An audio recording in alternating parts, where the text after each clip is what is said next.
দর্শক বাংলার জমিনে জন্মাতো না, চিল্লায় বলো ঠিক কিনা। ইসলাম বলে চোরের হাত কেটে দাও, জেনা ব্যভিচার করলে ডেথ পেনাল্টি। সৌদি আরবে হেড অফ করে, গলা কেটে ফেলে। বাংলাদেশেও যদি এটা করা যেত খবর হয়ে যেত। আর কোন ধর্ষক বাংলার জমিনে জন্মাতো না, চিল্লায় বলো ঠিক কিনা।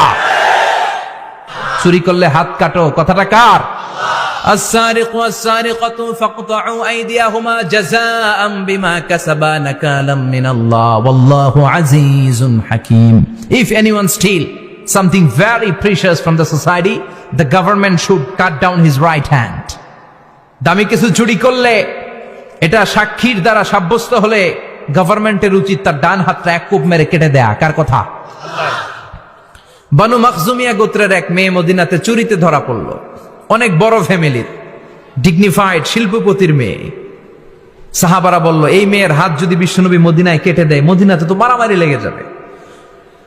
কে বলবে বিশ্বনবীর কাছে যে সুপারিশ করার ক্ষমতা কারো নাই? বিশ্বনবীর পালক পুত্র ওসামা বিন যায়েদ, যায়েদ ইবনে হারেসা, তার ছেলে ওসামা পালক পুত্রের ছেলে, তাকে বিশ্বনবী বড্ড ভালোবাসতো। তার উপাধি হলো হুব্বু রাসূলিল্লাহ, বিশ্বনবীর ভালোবাসা। সবাই বলল, ওসামা আমরা যে বলতে পারবো না, তুই যে নবীরে সুপারিশ কর। ও নবী, যদিও চুরি করেছে মেয়েটা, সাব্যস্ত হয়েছে, কিন্তু আপনি মাফ করে দেন, হাত কেটে দিয়েন না। ওসামা যে বলে, নবী হাত কেটে দিয়েন না। বিশ্বনবীর চেহারাটা আগুনের গোলার মতো লাল হয়ে গেল। বিশ্বনবী বললেন, ওসামা এটা আল্লাহর আইন, সুপারিশ করার সাহস তোর বুকের ভিতরে দিল কে? কে দিয়েছে স্পর্ধা? লাউ আন্না ফাতিমা বিনতে মুহাম্মদ সারাকাত লাকাতা মুহাম্মাদুন ইয়াদাহা। এই মেয়ে তো দূরের কথা, আমার কলিজার টুকরা, নয়নের পুটুলি, জান্নাতি নারীদের সর্দারিনী আমার মেয়ে ফাতেমাও যদি চুরিতে ধরা পড়ে, আমি তলোয়ারটা বের করে ফাতেমার হাত কেটে দিতে এক সেকেন্ডও দেরি করব না। কারণ আইনটা কার? চিল্লায় বলেন কার? এজন্য বাংলাদেশের চুরি চামারি আছে না নাই?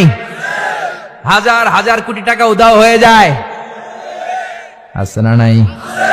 যারা এই চুরি করবে হাত কেটে দেয়া হবে। বাইতুল মুকাররমের স্কয়ারের সামনে হাত কেটে দেয়া হবে।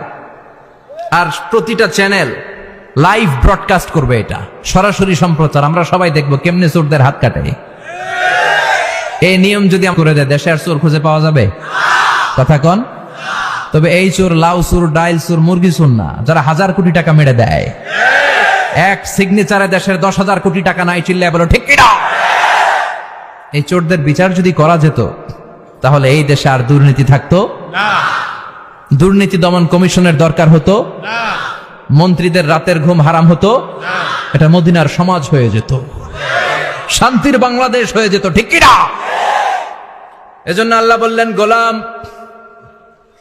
এই জমিনের ভেতরে চুরি করলে হাত কেটে দিবা, জিনা ব্যভিচার করলে ডেথ পেনাল্টি, ক্যাপিটাল পানিশমেন্ট, মৃত্যুদণ্ড, সর্বোচ্চ শাস্তি, ঠিক কিনা। একটা মেয়ে ধর্ষিতা হয়েছে, তার বিচার হয়েছে না? প্রক্রিয়াধীন হচ্ছে।